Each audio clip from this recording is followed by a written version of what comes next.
수강생 여러분, 지난 2주 동안 건강하게 잘 지내셨는지요? 이번 주의 강의는 비대면 온라인 콘텐츠로 진행됩니다. 지난주에는 이 강좌의 성격과 운영 방안을 중심으로 미래 여행을 위한 워밍업의 시간을 가졌습니다.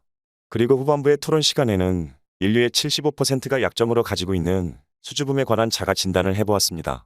수줍음을 극복하기 위해 나름대로 계획을 세워 실천하고 있을 걸로 기대됩니다. 참고로 비대면 콘텐츠 수업의 경우 대학에서는 20에서 25분 정도의 콘텐츠를 50분 수업으로 인정해줍니다. 따라서 우리 강의는 100분 수업이므로 이 콘텐츠는 40에서 50분 사이로 편집되었음을 알려드립니다. 그리고 여러분이 좀 더 쉽게 알아들을 수 있도록 AI 성우를 스카우트하여 대신 설명하게 하였습니다. 이번 주의 강의는 화면에서와 같이 코로나가 만들어가는 미래사회 전망입니다. 여러분의 강의 노트 5쪽부터 7쪽까지의 내용이 오늘 공부할 내용입니다. 우리나라도 5월부터 실외에서 마스크 착용이 의무사항에서 자율로 변경되었습니다. 그렇다고 코로나가 종식된 것은 아닙니다. 스텔스 오미크론에 이어 하위 변종들이 잇따라 출현하고 있습니다. 그래서 저는 코로나가 시작되어 진행되던 2020년 6월에 언론사와의 인터뷰에서 코로나는 절대 종식될 수 없다는 의견을 밝힌 적이 있습니다. 그렇다면 코로나는 왜 종식될 수 없는지, 만일 종식되지 않는다면 우리는 어떤 마음가짐으로 미래를 준비해야 하는지에 관한 이야기를 오늘 해볼까 합니다. 2주 차의 강의 내용을 요약해보면 화면과 같이 6개로 구분됩니다. 지난 시간에 설명해드린 바와 같이 앞에 5개 항목은 매주 일정하게 운영되고 마지막에 6번째 항목은 함께 생각해볼 토론 주제입니다. 코로나에 관해서는 다양한 관점이 존재합니다. 어떤 이는 조만간 일상으로 돌아갈 수 있을 것이라 하기도 하고, 다른 이는 과거와 같은 일상으로의 회귀는 어려울 것이라고도 합니다. 정리해보면 희망적인 기대감을 표현하는 경우와 긍정 또는 부정적인 관점을 표현하는 경우로 구분해볼 수 있습니다. 따라서 이번 주에는 이러한 관점을 미래학적 안목에서 정리해본 다음 산업혁명과 의식기술혁명의 의미를 확실하게 이해할 수 있는 시간을 가질 예정입니다. 그러고 나서 미래사회를 견인하게 될 트렌드와 특이점, 그리고 인류의 진화에 관한 설명을 이어갈 예정입니다. 그 다음에는 산업혁명 시대에서 의식기술혁명 시대로의 패러다임이 어떻게 변해가는지에 대해 헬스케어 분야를 사례로 설명할 예정입니다. 마지막으로는 의식기술 혁명 시대와 함께 불고 있는 한류 트렌드에 발맞춰 내가 해야 할 역할은 무엇인지 알아보도록 하겠습니다. 이렇게 해서 2주차의 강의가 끝나면 미래의 식생활을 주제로 토론의 장을 마련하였습니다. 그런데 이번 주의 강의 방식이 비대면으로 운영되는 점을 고려하여 제가 간략하게 설명해드린 다음 여러분들이 자신의 생각을 개별적으로 정리해볼 수 있는 기회를 제공하도록 하겠습니다. 그럼 지금부터 2주차의 강의를 시작하도록 하겠습니다. 2주차 첫 번째 강의 주제는 화면과 같이 진행형 코로나의 시대입니다. 우리나라에서는 예로부터 역병이라는 말로 감염병을 표현하였습니다. 허준의 동의보감과 같은 사극을 보면 감염병이 창궐하게 되면 그 마을 전체를 불태우는 모습이 나오기도 하였습니다. 최근의 영화를 보면 2013년에 상영된 감기라는 영화는 영어로 더 플루라 번역되어 소개되기도 하였는데 7년 후 벌어진 코로나 팬데믹의 예고편이라 할 정도로 지금의 상황과 너무도 비슷하게 제작되었음을 알 수 있습니다. 그리고 코로나 팬데믹이 세상에 알려지기 직전에 넷플릭스에서 방영한 킹덤이라는 영화는 정말 섬뜩할 정도로 지금의 코로나 상황을 암시하는 듯하였습니다. 어쩌면 과거에도 지금의 코로나와 같은 감염병이 주기적으로 출현하였지만 과학기술이 발달하지 못하여 그것을 진단하지 못하고 종합하여 역병이라고 불렀는지도 모르겠습니다. 그렇다면 과학기술의 발달로 인해 코로나라는 감염병이 인류에 의해 밝혀진 기록을 압축하여 정리해보면 화면과 같습니다. 14세기부터 18세기에 이르는 기간에는 패스트라고도 불리던 흑사병이 세계적으로 대유행하여 유럽을 중심으로 약 2억 명 이상이 희생되었습니다. 그 후 19세기에는 콜레라가, 20세기에는 스페인 독감이 1급 감염병으로 등장하면서 20세기가 저물어가는 듯하였습니다. 그러나 21세기에 들어서기가 무섭게 사스가 등장하였으며 그로부터 약 10년 뒤에는 메르스가 출현하였습니다. 그리고 2019년에 코비드19라는 이름의 감염병이 전 세계를 휩쓸었습니다.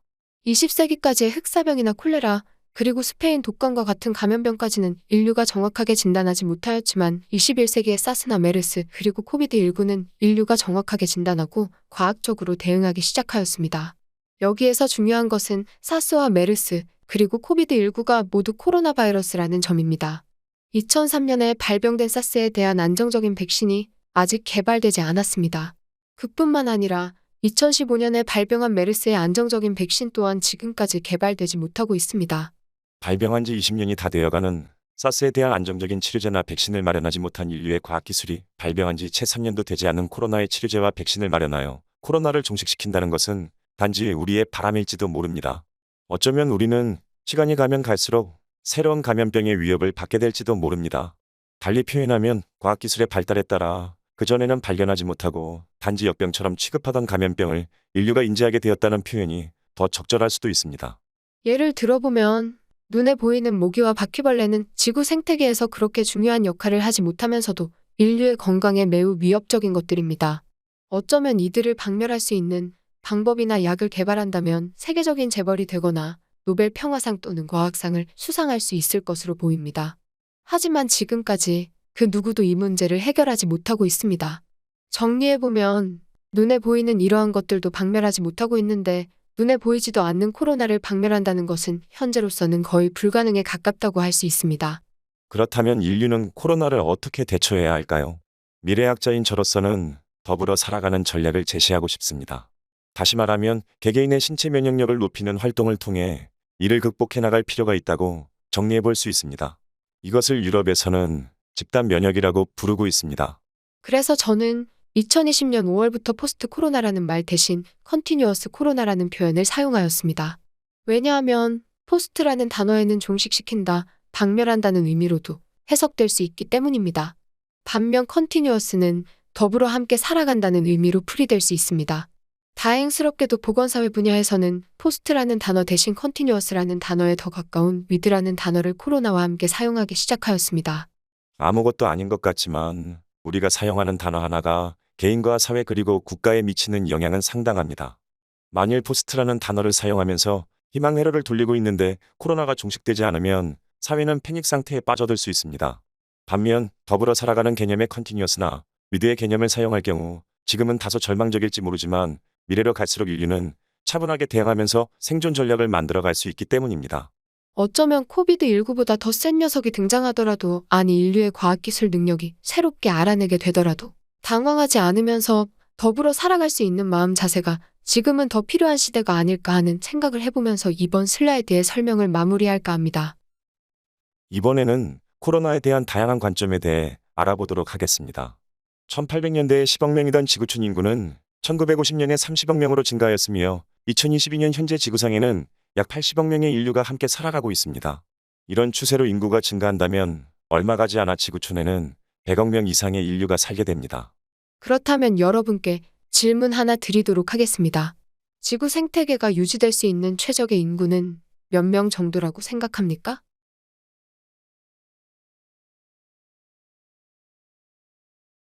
지구의 생태 환경이 파괴되지 않으면서 지속되기 위해서는 지구촌에 거주하는 인류의 수는 10억 명 미만이 적당하다고 미래학자들은 말하고 있습니다. 그런데 지금 지구촌에는 그보다 8배가 넘는 인구가 살아가고 있습니다. 그렇다면 코로나와 같은 감염병의 등장은 지구 생태계가 보존되기 위해 스스로 만들어낸 감염병이진 않을까? 라는 상상을 해볼 수도 있습니다. 그래서인지 음모론으로 분류되기도 하는 이와 관련된 이야기들을 우리는 어렵지 않게 접할 수 있습니다. 지구와 인류의 건강한 생존을 위해 인류의 수를 조정하기 위해 코로나가 출현했다는 음모론에 이어 이를 조종하는 사람을 가리키는 빅브러더의 출현이란 말이 사용되기도 하였습니다. 만일 실체를 확인할 수 없는 빅브러더가 존재한다면 그들은 인권이나 민주 또는 평화라는 개념 중에서 어떤 철학을 가지고 있는 것이 좋을까? 라는 생각과 우려를 하게 합니다. 그리고 그러한 세력은 지리적으로 미국을 기반으로 등장하게 될지 아니면 중국을 배경으로 등장하게 될지도 매우 중요한 포인트라 할 수 있습니다. 저는 개인적으로 빅브러더가 어디에서 출현하든 상관없이 한반도를 중심으로 활동하게 될 것이라고 감히 말씀드리고 싶습니다. 이러한 관점에서 볼 때 우리나라의 경우 어려웠던 시기는 K-방역을 유지하면서 잘 버텨왔으며 지금은 접종률 86%로 집단 면역을 전제로 하는 일상 회복을 신중하게 준비하고 있습니다. 이러한 한국의 현상을 유엔기구뿐만 아니라 미래학자들도 관심 있게 지켜보고 있습니다.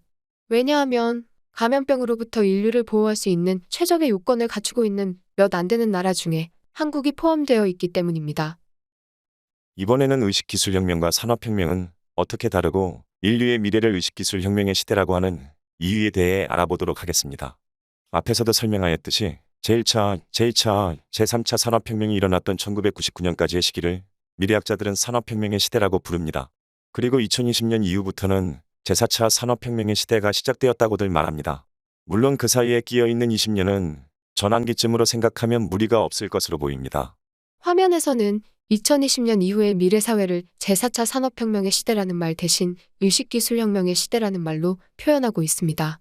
이 화면에서는 일단 2020년 이후의 미래 사회를 제4차 산업혁명 대신 의식기술혁명의 시대라고 설명하고 있는 점을 기억하면서 다음 슬라이드에서 그 이유를 살펴보도록 하겠습니다. 산업혁명의 시대는 인간이 주체가 되어 기계와 공장을 그 혁명 대상으로 한 시대를 말합니다.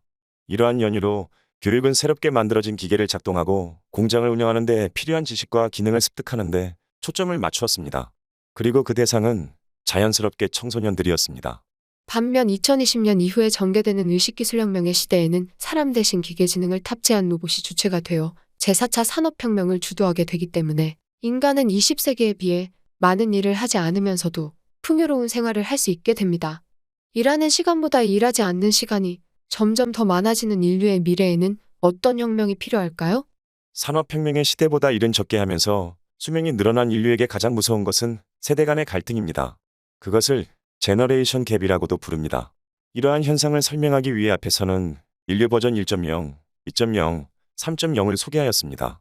할아버지와 할머니 세대, 엄마와 아빠 세대, 그리고 자녀들 사이에서 발생하는 정신적 심리적 갈등은 인류의 생존과 평화 유지에 심각한 사회 문제로 등장하게 될 것입니다.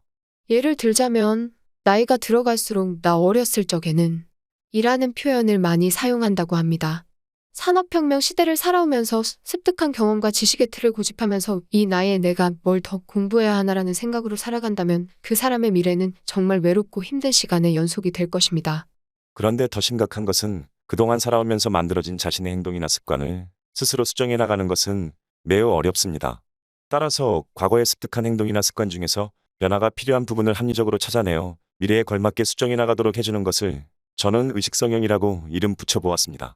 그리고 이러한 의식성형을 위한 기술을 개발하는 시대를 의식기술혁명의 시대라고 한답니다.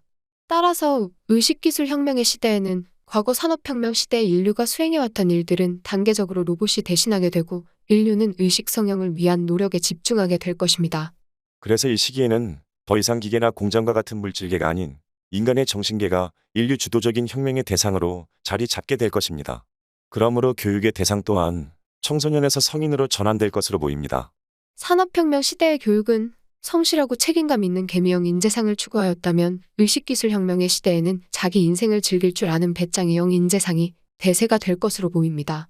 그러므로 인생 1막을 준비하는 청소년들은 신체 비중이 높은 활동을 다양하게 체험해보는 것이 좋으며 인생 2막을 준비하는 사람들은 심리 비중이 높은 활동을 다양하게 체험해보는 것이 중요합니다. 이와 관련된 강의를 하다 보면 이 대목에서 그렇게 놀기만 하면 그 비용은 어떻게 조달할 수 있나요? 라는 질문이 가끔 들어옵니다. 시간이 갈수록 단순 노동이나 반복되는 일, 그리고 힘들고 어려운 일을 중심으로 빠르게 기계화가 진행됩니다.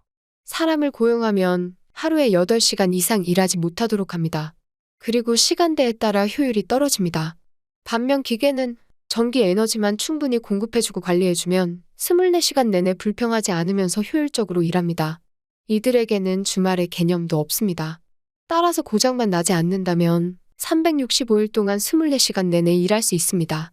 이러한 노동력을 사람과 비교해보면 기계지능을 탑재한 한 대의 로봇이 약 100명의 사람을 대체하는 생산성을 발휘할 수 있다고 합니다.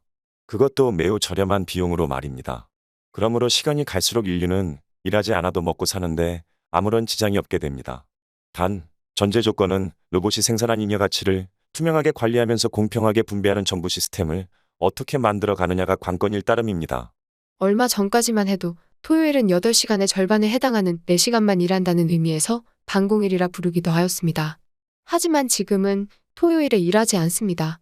우리 눈에 보이진 않지만 과거에 사람이 하던 일을 토요일과 일요일에도 기계가 해주고 있기 때문입니다. 그런데 최근에는 주 4일째 일자리의 이야기가 나오고 있습니다. 아울러 코로나 덕분에 사람들은 재택근무에도 관심을 두기 시작하였습니다. 이렇게 기계지능이 발달한다면 사람이 인공지능에 의해 지배당하게 되지 않을까? 란 우려를 하는 사람들이 있습니다. 지난 시간에도 설명하였듯이 이러한 우려는 인류가 투명하고 합리적이면서 정직한 사회 시스템을 만들어 운영하면 걱정할 필요가 없습니다. 오히려 인공지능이 사람을 지배하는 것보다 사람들의 인공지능화가 더 위험하다는 사실을 인식할 필요가 있다는 말로 이번 슬라이드의 설명은 마무리하도록 하겠습니다. 이번에는 미래 사회를 주도하게 될 영향력이 큰 트렌드를 살펴보도록 하겠습니다. 화면에 제시된 8가지의 미래 트렌드는 약 15년 전부터 미래학자들이 강조하고 있는 것들입니다. 이것들 중 어떤 것은 이미 현재 진행형이 되어버렸는가 하면 대부분은 여전히 강력한 영향력을 가지고 있는 것들입니다. 참고로 화면에 제시된 순서는 중요도라기보다는 영문 알파벳 순서임을 알려드립니다. 그리고 메가나 제타, 그리고 요타와 같은 용어는 다음 주에 4차 산업혁명의 원천기술에서 다룰 예정이므로 여기에서는 시간 관계상 설명을 생략하도록 하겠습니다. 먼저 색을 달리하고 있는 1번과 3번을 보면 이미 앞에서도 설명해드린 저출산 고령화와 기후변화입니다. 이 두 개의 트렌드는 인류의 생존과 직결되는 것입니다. 5명이 정원인 승용차에 40명이 탄다고 생각하면 끔찍한 일이 벌어지겠죠?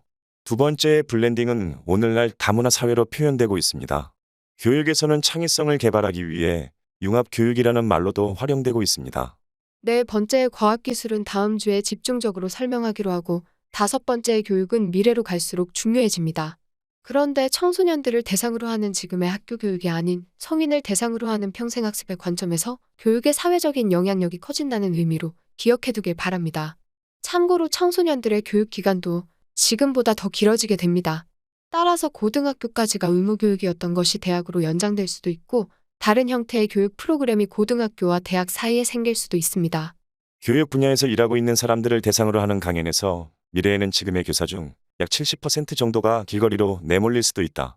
라는 말을 하면서 동시에 교육에 종사하는 사람의 수가 미래에는 늘어나게 될 것이라고 말하면 어리둥절해하기도 합니다. 보충 설명하자면 언어나 수리, 사회와 같은 지식 기반의 교과목은 더 이상 학교에 가지 않고서도 배울 수 있으므로 이론이나 지식의 비중이 큰 교과를 담당하는 교사의 수는 줄어들 수밖에 없습니다. 반면 아무리 컴퓨터 기술이 발달하더라도 대체되기 어려운 실습이나 체험, 경험 중심의 내용을 가르치는 교사는 더 많이 필요하게 될 것이기 때문입니다. 정리해보면 미래에는 국영수 중심의 학교 교육이 예술이나 과학기술 관련 실기와 실험 중심의 학교 교육으로 재편될 것으로 보입니다. 6번째의 메가 트렌드인 피메일은 미래로 갈수록 여성의 역할이 점점 더 중요해질 것이라는 의미를 가지고 있습니다. 공간 지각력이나 통찰력 분야에서는 남성에 비해 다소 약하더라도 사회와 조직을 보다 합리적이면서도 투명하게 운영하는 능력은 물론 공감 능력에 있어서도 뛰어나기 때문에 각 분야에서 여성들의 리더십이 점점 강해지고 있습니다. 7번째의 글로벌화는 과학기술의 발달에 따라 인류가 선택의 여지 없이 받아들여야만 하는 트렌드이기도 합니다. 무선 통신과 컴퓨터 기술의 발달로 인해 물리적인 국경은 존재할지 몰라도 금융과 문화, 그리고 교육 등과 같은 분야에서는 국경의 개념이 사라진 지 오래되었습니다. 메타버스가 강화되면 물리적인 국경 또한 빠르게 변화될 것으로 보입니다. 마지막에 1인 가구는 우리나라에서도 이제 미래형이 아닌 현재 진행형이 되어버렸습니다. 우리나라의 경우 2016년에 28%였던 1인 가구가 2020년에는 32%로 증가하였습니다. 10가구 중 3가구가 1인 가구란 의미입니다. 그러므로 혼밥, 혼술 등과 같은 문화가 빠르게 일반화되고 있습니다. 만일 인생 이막을 위한 새로운 창업 아이템이 필요하신 분은 홈 얼론이라는 1인 가구에 초점을 맞춰보기 바랍니다. 이렇게 해서 2020년대가 지나고 2030년대의 제타 트렌드 시대에 접어들면서 탈경계화가 지구촌의 일반적인 현상으로 자리 잡게 될 것으로 보입니다. 앞에서도 설명하였듯이 국경, 통신, 금융, 교통, 시장, 그리고 교육을 포함한 영역 대부분에서 경계가 사라지게 될 것으로 보입니다. 제타 트렌드에 이어 2040년대가 되면 호모사피엔스와 호모데우스의 특이점 현상이 나타나게 될 것으로 보입니다. 이스라엘의 역사학자인 유발 하라리는 사피엔스라는 책을 발간한 후 이어서 호모데우스라는 책을 발간합니다. 여기에서 사피엔스는 현생 인류인 지금의 우리와 우리의 조상을 가리키는 말입니다. 그리고 호모데우스는 인류 버전 3.0 세대가 중심이 되는 미래의 인류를 가리키는 말입니다. 미래학자들은 호모데우스라는 말 대신 오래전부터 포스트 휴먼이라는 단어를 사용해왔습니다. 역사학자인 하라리는 역사적인 통찰력을 가지고 미래학자들이 포스트 휴먼이라고 정의한 미래 인류를 호모데우스라고 명명하였습니다. 포스트 휴먼 또는 호모데우스는 늙지도 죽지도 않는 인간, 영생하는 인간, 신이 되어버린 인간의 의미를 지니고 있습니다. 미래학자들은 2045년 전후를 호모사피엔스가 호모데우스로 전환되는 특이점으로 보고 있습니다. 만일 그렇게 된다면 종교계가 가장 큰 타격을 입게 될 수도 있을 것 같습니다. 여러분들은 포스트 휴먼 또는 호모데우스의 시대를 어떻게 준비하고 맞이할 계획이신가요? 라는 질문으로 이 슬라이드의 설명을 마무리하도록 하겠습니다. 앞에서는 2040년 이후의 유타 트렌드를 설명하면서 포스트 휴먼과 호모데우스의 관계를 설명하였습니다. 이번에는 호모데우스로 진화하기 위한 호모사피엔스의 기나긴 여정에 대해 이야기해 보도록 하겠습니다. 약 137억 년 전에 우주가 탄생하였고 약 44억 년 전에는 지구가 탄생하였습니다. 그리고 지금으로부터 약 3750만 년 전에 우리 인류가 지구상에 출현하였다고 과학자들은 말하고 있습니다. 화면에서와 같이 호모사피엔스는 여러 진화 단계를 거쳐 지금으로부터 약 4만 년 전에 등장하였습니다. 이들은 기억력에 기반한 인지 능력을 이용하여 산업혁명을 이어왔습니다. 따라서 다른 능력보다도 지능을 최우선으로 하는 인재상을 추구해왔습니다. 21세기에 들어서면서 인류는 기술의 발달 덕분에 새로운 모습으로 진화하기 시작하였습니다. 오늘날 메타버스라고도 부르는 가상세계를 현실에 도입하려는 시도를 시작하였다는 점이 이 시대 인류의 특징이라 할 수 있습니다. 그래서 미래학자들은 이 시대의 과도기적 인류를 슈퍼휴먼이라고 불렀답니다. 기억력 기반의 활동이 사람에서 기계로 전환되기 시작함에 따라 이전의 호모사피엔스와는 달리 이들은 전문성을 기본으로 하되 감성과 사회성 그리고 도덕성을 갖춘 인재상을 추구하기 시작하였습니다. 슈퍼휴먼을 잇는 하이퍼휴먼은 현재의 인류를 부르는 말입니다.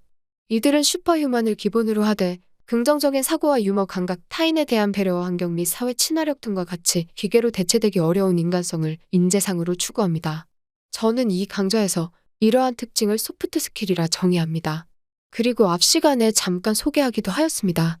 우리 말로는 대인관계와 관련된 심리기술 또는 마음 에너지라고 표현할 수 있습니다. 지금부터는 중간쯤의 미래 인류에 관한 표현을 설명해 드리도록 하겠습니다. 2031년부터는 과학기술과 하이퍼유먼의 능력이 융합되는 인간과 로봇의 하이브리드형의 인류가 등장하게 되는데 이것을 미래학자들은 트랜스 휴먼이라고 부릅니다.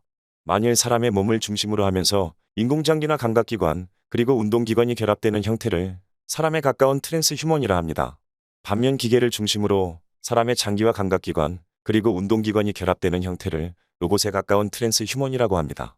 어쩌면 이 시기에는 올림픽도 지금과 같이 자연인 올림픽, 패럴림픽의 트랜스 휴먼 올림픽이 추가될 수도 있을 거라는 전망이 조심스럽게 나오고 있습니다. 먼 미래에는 늙지도 죽지도 않으면서 생물학적인 한계를 뛰어넘는 영생하는 포스트 휴먼이라는 인류가 등장하게 된다고 합니다. 그리고 그 시기는 2046년 이후가 될 것으로 미래학자들은 내다보고 있습니다. 이들은 컴퓨터의 메모리 속에 자신의 기억과 성격을 저장합니다. 그리고 우주상에 존재하는 수많은 행성 기지에 설치된 컴퓨터에 안전하게 백업해둡니다. 그런 다음 필요에 따라 의식과 인격을 원격 이동시켜 원하는 행성으로 순간 이동하기도 합니다. 유발 하라리는 바로 여기에서 아이디어를 얻어 호모데우스라는 책을 저술하게 되었습니다. 어쩌면 불교에서 말하는 업보와 윤회가 이 시기에는 과학기술로 설명될 수 있게 될지도 모르겠습니다.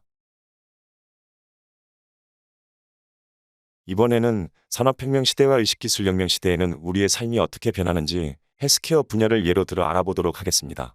앞에서도 한번 소개한 내용을 간단하게 줄이면 화면과 같습니다. 산업혁명 시대에는 인간지능을 탑재한 사람이 근로의 주체가 되어 기계나 공장과 같은 물질을 혁명해 나가기 때문에 이 시대에는 지능과 기능 수준이 뛰어난 사람을 인재로 여겼습니다. 반면 의식기술혁명의 시대에는 기계지능을 탑재한 로봇이 물질계의 혁명을 주도하게 된다고 이미 설명해 드렸습니다. 아울러 인류는 자신의 정신계를 변화시키기 위해 노력하게 될 것이라는 점 또한 설명해 드렸습니다. 그리고 산업혁명의 시대를 헬스케어의 관점에서 코로나 이전의 시대로 정의하고 의식기술혁명의 시대를 코로나 이후의 시대로 정의하였습니다. 화면에서와 같이 코로나 전과 후 가운데에 있는 노란색 영역은 전환기적인 현재를 표시하는 걸로 하겠습니다. 이러한 내용을 전제로 하여 지금부터는 우리의 생활 속에서 헬스케어 분야가 어떻게 변해가는지를 설명해 드리도록 하겠습니다. 20세기까지는 헬스케어의 중심에 의사가 있었습니다. 그리고 의사의 가장 중요한 역할은 치료였습니다. 반면 21세기 이후의 의식기술혁명의 시대에는 헬스케어의 중심에 융복합 의사와 간호사가 자리매김할 것으로 보입니다. 그리고 이들은 치료보다 회복에 더 큰 비중을 두고 활동하게 될 것으로 전망됩니다. 왜냐하면 의식기술혁명의 시대에는 헬스케어 분야에서 불치병이라는 말이 사라지게 될 것이기 때문이라고 미래학자들은 말하고 있습니다. 산업혁명 시대의 사람들에게는 암과 같은 불치병이 있었습니다. 불치병은 그 당시의 헬스케어 기술로는 치료할 수 없는 병이라는 의미를 지닙니다.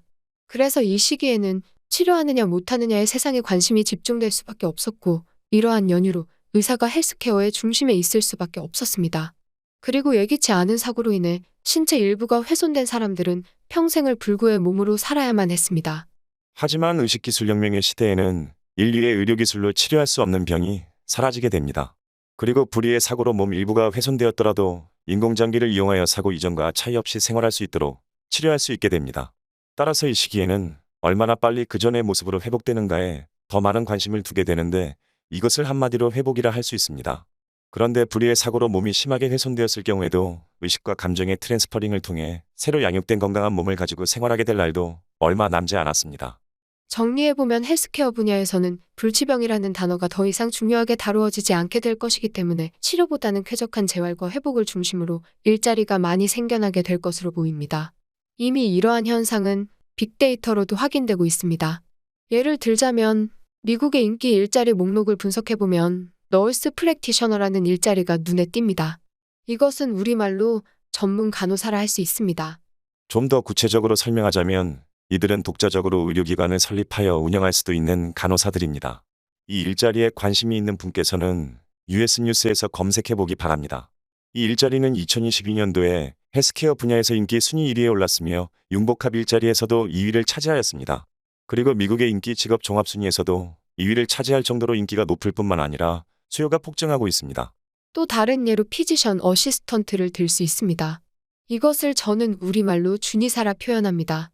이 일자리는 헬스케어 분야에서 너스 프랙티셔너에 이어 인기 순위 2위에 올랐으며 융복합 일자리에서도 3위를 차지하였습니다. 그리고 미국의 인기 직업 종합 순위에서도 3위를 차지하였습니다. 이들은 의사와 간호사 중간쯤의 역할을 담당하고 있습니다. 의사가 많은 비용과 시간, 그리고 노력을 투자하여 길러지지만 준의사는 관련된 대학을 졸업한 후 경력을 쌓아가면서 필요에 따라 석사 과정을 이수하면 되기 때문에 미국의 헬스케어 분야에서 가성비가 매우 높은 일자리로 알려져 있어 그 인기 또한 높습니다.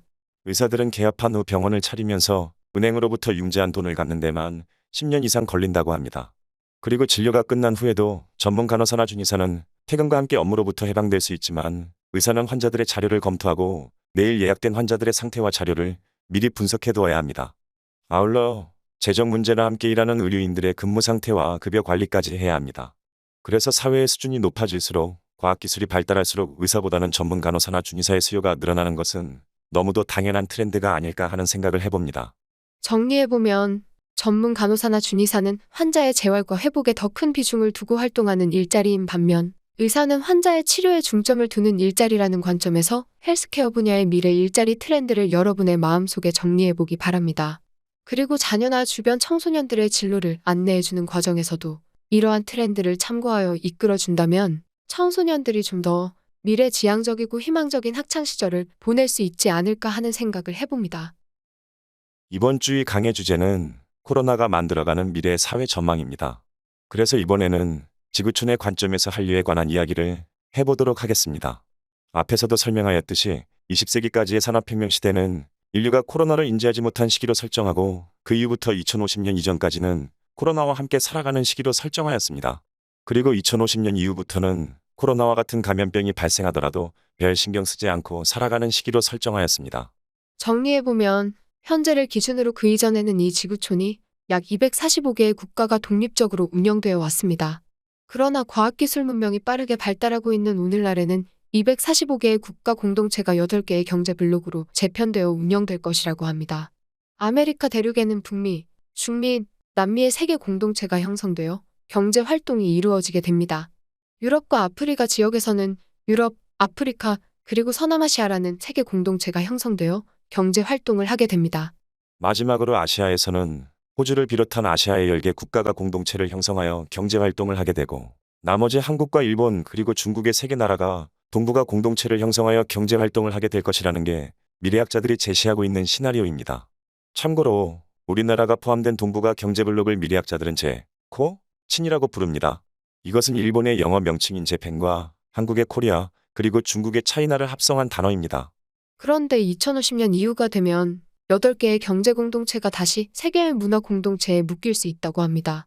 아메리카 대륙의 3개 경제 블록이 나프타라는 북미 문화권을 형성하고, 서남아시아와 아프리카를 포괄하는 EU라는 유럽 문화권이 만들어지고, 동북아와 동남아의 경제 블록이 모여 AU라는 아시아 문화권을 형성하게 될 것이라는 시나리오입니다. 우리나라의 경우 경제 블록에서는 지리적으로 제코친이라는 동부가 연합에 포함되어 있으며 문화권에서는 AU라는 아시아 문화권에 포함됩니다. 최근에 우크라이나와 러시아의 무력 충돌, 중국과 일본, 그리고 미국의 경제 충돌과 갈등 상황을 지켜보고 있노라면 경제와 국방, 그리고 외교 분야에서 대한민국의 위상이 매우 높아지고 있음을 느낄 수가 있습니다. 그런데 유럽의 미래학자들은 아시아 문화권의 중심 국가는 일본도 중국도 아닌 대한민국이 될 것이라고 25년 전부터 전망해 오고 있었습니다. 그렇다면 한반도에서 아시아 경제와 문화의 중심 역할을 할 곳이 어디일까? 란 의문이 들 수 있습니다. 여기서부터는 글로벌 미래학자가 아닌 저와 같은 대한민국의 미래학자가 판단하고 전망해야 할 영역인 것 같습니다. 저는 미래학 특강을 통해 10여 년 전부터 이러한 내용을 설명하면서 대비를 주문해왔습니다. 그런데 세계적인 동향으로 볼 때 예상보다 빠르게 정치, 외교와 경제는 물론 문화 영역에서 대한민국이 지구촌의 리더 국가로 발돋움할 것으로 전망됩니다. 따라서 이 강의를 듣고 계시는 여러분들은 인생 2막을 이러한 국제적인 정세 변화를 고려하여 그 활동 범위를 한반도로 제한하지 않으면서 인류의 평화에 기여할 수 있는 일이 과연 무엇일까를 고민할 필요가 있습니다. 특히 인천은 지리적으로 볼 때 제코친의 행정수도와 아시아 문화권의 행정수도가 들어올 수 있는 최적의 인프라를 가지고 있습니다. 세계적인 공항과 항구를 가지고 있는 인천은 미래 인류의 중심 지역이 될 것으로 보입니다. 그러므로 여러분은 인천 시민으로서의 긍지와 자신감을 가지고 자신의 미래는 물론 인천의 발전을 위해 할 수 있는 일이 무엇인가를 함께 고민해 보시길 바랍니다. 오늘의 이론 강의는 여기까지입니다. 지금부터는 이번 주의 토론 주제를 안내해 드리도록 하겠습니다. 지난주에는 인류의 75%가 가지고 있는 공통적인 약점 스킬인 수줍음을 가지고 토론하였습니다. 이번 주에는 식생활의 미래를 토론 주제로 여러분들에게 제안합니다. 다음 주에는 의생활, 그 다음 주에는 주생활로 이어질 예정입니다. 산업혁명 시대의 음식은 생명 유지를 기본으로 하되 노동에 필요한 에너지를 섭취하는 비중이 높았습니다. 그러나 의식기술혁명의 시대에는 육체노동의 기회가 줄어들면서 높은 열량의 음식을 섭취함에 따라 발생할 수 있는 비만과 관련된 합병증을 예방하는 방향으로 식생활이 변화될 것으로 전망됩니다. 아울러 이전보다 더욱더 정제되고 깨끗한 물을 마시게 되고 나의 체질에 맞는 맞춤형 식단을 경제적인 부담 없이 이용할 수 있게 될 것으로 보입니다. 지구 환경의 관점에서도 식생활은 변하지 않으면 안 됩니다. 지구 생태계의 정점에는 인류가 있습니다. 그리고 그 피라미드는 동물과 식물이 탄탄하게 받쳐주고 있습니다. 아울러 미래학이 추구하는 궁극적인 목적은 인류의 생존입니다. 환경의 문제는 복합 학문 중에서도 정점에 있는 분야입니다.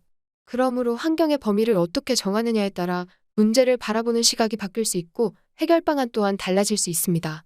환경을 토양으로 제한하면 문제의 범위가 한반도로 좁혀질 수 있습니다. 그러나 토양과 대기로 확대하면 지구촌 전체가 함께 고민해야 할 과제로 변합니다. 예컨대 소고기 1kg을 얻기 위해 사용하는 물의 양은 15,000리터가 필요하고 쌀 1kg을 생산하는 과정에서는 3,400리터의 물이 필요하다고 합니다. 그러므로 고기를 먹기 위해 소를 기르는 과정에서는 쌀을 생산하는 것의 약 5배 정도의 물을 소모합니다. 그리고 전 세계의 가축이 사육되는 과정에서 배출하는 온실가스의 양은 전체의 약 18%에 해당한다고 합니다. 자동차와 같은 내연기관이 뿜어내는 양이 약 12%라고 하니 가축에 의한 온실가스의 양이 얼마나 큰 비중을 차지하는지 알 수 있는 대목입니다. 그런데 쌀의 경우 생산 과정에서 물을 소비하고 있지만 광합성을 통해 배출되는 양질의 산소 덕분에 대기 환경이 크게 개선되는 효과가 있다고 합니다. 그러나 가축을 사육하는 과정에서는 배출하는 메탄가스로 공기가 오염되고 배설물로 인해 물이 오염됩니다. 고기를 먹는 사람에게는 단지 영양을 공급하는 효과가 있을지 몰라도 물과 대기의 오염에 미치는 영향은 매우 심각한 수준이라 할 수 있습니다. 그렇다면 이러한 근본 문제를 해결하기 위해서는 어떤 노력을 해야 할까요? 단지 농약과 화학비료를 사용하지 않으면 이러한 문제가 해결될 수 있을까요? 너무도 뻔한 질문을 한 것 같습니다. 아무리 친환경 농업을 한다고 하더라도 인류가 지금처럼 고기를 먹는다면 대기 환경과 온실가스의 문제는 점점 더 심각해져 갈 것으로 보입니다. 그럼 모든 국민이 채식주의자가 되면 어떨까요? 지구의 대가 환경이 좋아질까요? 이것도 회의적입니다. 왜냐하면 현재 지구상에는 너무도 많은 인류가 살아가고 있기 때문입니다. 참고로 2022년 5월 4일 현재 세계 인구는 79억 4천만 명입니다. 여러분들은 지구 생태계가 약 80억에 해당하는 포식자들을 감당할 만한 능력이 있다고 생각하나요? 만일 아니라면 지구 생태계가 감당할 만한 인류의 수는 어느 정도가 적정치라고 생각하나요? 미래학자들은 오래전부터 이러한 문제를 논의해왔습니다. 그리고 지구 환경이 쾌적하게 보존되기 위한 최적의 인류수를 10억 명 미만으로 추산하였습니다. 지금 지구는 스스로 감당하기에 적절한 포식자의 양 8배를 감당하고 있습니다. 그러므로 대기오염과 온실가스의 원인을 화학비료와 농약으로만 제한하는 것은 근본 문제를 해결하는 데 별 도움이 되지 않을 수도 있습니다. 그래서 미래학자들은 고기를 얻기 위해 더 이상 가축을 사육해서는 안 된다고 주장합니다. 그러면서 고기 수요의 문제를 해결하는 방안으로 배양육을 생산하여야 한다고 주장하고 있습니다. 그런데 이 배양육은 유전자 변형 농수산물이라는 의미로 불리는 GMO 논란의 중심에 있습니다. 이번에는 유기농 식재료의 5개념에 관해 설명해 드리도록 하겠습니다. 우리나라에서는 유기농 식품을 무공해 식품이라는 말과 함께 거의 완벽한 식품처럼 생각하는 경향이 있습니다. 유기농 식품이라 하면 살아있는 해충과 세균, 그리고 바이러스가 그 식품에 포함되어 있을 수도 있다는 의미로 해석될 수 있습니다. 그러므로 면역 체계가 강한 사람의 경우 별 문제가 없을 수도 있지만 면역력이 떨어지는 사람에게는 오히려 부정적인 영향을 줄 수도 있습니다. 비료의 경우 화학비료가 무조건 나쁘다는 이야기를 많이 하고 있는데 인류의 과학기술이 발달함에 따라 유기질 비료보다도 훨씬 안전하면서도 해충이나 세균을 걱정하지 않아도 되는 비료들이 생산되고 있습니다. 농약도 마찬가지입니다. 현재 우리나라에서 대량으로 농업 활동을 하는 곳에서는 농약을 사용하지 않을 수가 없습니다. 다만 농약을 뿌리는 시점이 중요하다고 합니다. 정리해보면 농약과 화학비료의 사용을 최소화하여 생산한 농산물을 우리는 무공해 식품이라는 말 대신 저공해 식품이라고 부르는 것이 합리적일 것으로 보입니다. 만일 대기 오염원을 많이 배출하는 공장 주변에서 농약과 화학비료를 사용하지 않고 재배한 농산물의 경우 무공해 식품이라 할 수 있을까요? 이미 그 농산물에는 공장의 오염원이 부정적인 영향을 끼치고 있으므로 결코 무공해 유기 농산물이라 할 수 없겠죠? 그런데 이러한 문제는 국제적으로도 많은 갈등을 만들어내고 있습니다. 한반도의 물과 공기를 아무리 잘 관리한다고 하더라도 중국의 황하강을 통해 쏟아지는 오염물질로 서해가 병드는 현상을 우리나라가 독자적으로 해결할 수는 없습니다. 아울러 중국 북동부의 공장지대에서 내뿜는 대기오염물질이 북서풍을 타고 한반도로 상륙하여 농산물에 영향을 미치는 것 또한 우리의 힘만으로는 해결할 수 없답니다. 그러므로 다소의 검증되지 않은 위험 요소가 있더라도 인류의 생존을 위해서는 배양육과 같은 식재료를 이제는 도입해야 한다고 생각합니다. 대신 발달해가는 과학기술의 힘으로 부정적인 요인을 개선해 나간다는 전제에서 말입니다. 3D 프린터는 산업혁명 시대에도 공장에서 사용하던 기술입니다. 이것이 21세기에 들어서면서 관심을 끌게 된 것은 오바마 대통령의 연설에서 비롯됩니다. 이 용어는 우리말로 더하기 또는 쌓기라는 의미의 영어 표현이 내러티브나 에러티빌이라는 단어에서 그 의미를 찾을 수 있습니다. 좀 더 구체적으로 설명하면 물질을 체계적으로 쌓아 나간다는 의미로 풀어볼 수 있습니다. 그런데 이러한 개념을 일반인들이 이해하기 어려울 것으로 판단한 오바마는 이것을 3D 프린터라고 설명하였습니다. 그 후로 이 단어는 일반 명사처럼 사용되기 시작하였습니다. 3D 프린터는 우주선의 소모성 부품을 공급하는 과정에서 유용하게 사용할 수 있습니다. 예를 들어 우주 정거장에 근무하는 우주인들에게 단순한 소모품인 볼트나 너트가 필요할 경우 지구에서 우주선을 통해 보내는 것보다 볼트와 너트의 설계 도면을 전송하면 우주 정거장에 있는 3D 프린터에서 출력되는 방식으로 활용될 수 있습니다. 그리고 물류나 유통의 단계를 단순화시킬 수도 있습니다. 만일 가정의 생활 필수품을 출력할 수 있는 3D 프린터가 있을 경우 마트에 가지 않고서도 택배로 주문하지 않고서도 온라인 결제와 동시에 치약이나 비누를 바로 출력하여 사용할 수 있게 될 것으로 전망됩니다. 이러한 원리를 식품과 식재료에도 적용한다면 화면과 같이 배양육도 가정에서 길러 먹을 수 있으며 원하는 모양과 맛의 식품을 직접 창조하여 먹어볼 수도 있게 될 것입니다. 더 나아가서는 우리의 조상들이 먹고 지냈거나 내가 어렸을 때 맛있게 먹었던 추억의 음식을 재현하여 3D 프린터로 출력한 다음 먹어볼 수도 있게 될 것입니다. 그래서 식생활에 활용될 3D 프린터를 음식 합성기라고도 부른답니다. 영국의 런던에는 3D 프린터 기술로 음식을 요리하여 제공하는 식당이 오픈하였다고 합니다. 하지만 기다리는 시간이 오래 걸리고 메뉴가 아직 다양하게 개발되지 않아 널리 보급되고 있지는 않다고 합니다. 우리나라에서도 생일 이벤트 케이크 데코레이션과 같은 부분에서 이 음식 합성기가 활용되고 있다고 합니다. 3D 프린터가 식생활에 활용되는 원리는 간단합니다. 원소주기 율표에 소개된 여러 가지 원소가 포함된 물질이 오늘날의 수도나 가스관 방식으로 공급되고 각 가정에서는 나노 테크놀로지 기술을 적용하여 이러한 물질들을 식품이나 에너지 등으로 변환하여 사용하게 될 것으로 보입니다. 만일 이러한 기술이 실용화된다면 지구 환경을 보다 적극적으로 보호하면서 인류는 건강한 삶을 이어갈 수 있을 것으로 보입니다. 오늘의 토론 주제에 관한 설명과 안내는 여기까지입니다. 비대면으로 이루어지는 온라인 콘텐츠 수업임을 감안하여 토론 대신 화면과 같은 수행 과제를 제안해 봅니다. 나름대로 편안한 마음으로 자유롭게 작성하여 다음 수업에 가지고 와서 함께 토론해 보면 좋을 것 같습니다. 수행 과제의 주제는 자신의 식생활과 식습관을 진단해보고 필요할 경우 개선 방안을 마련해본다 입니다. 비대면 콘텐츠 강의를 듣느라 수고 많았습니다. 그럼 다음 주에 보도록 해요.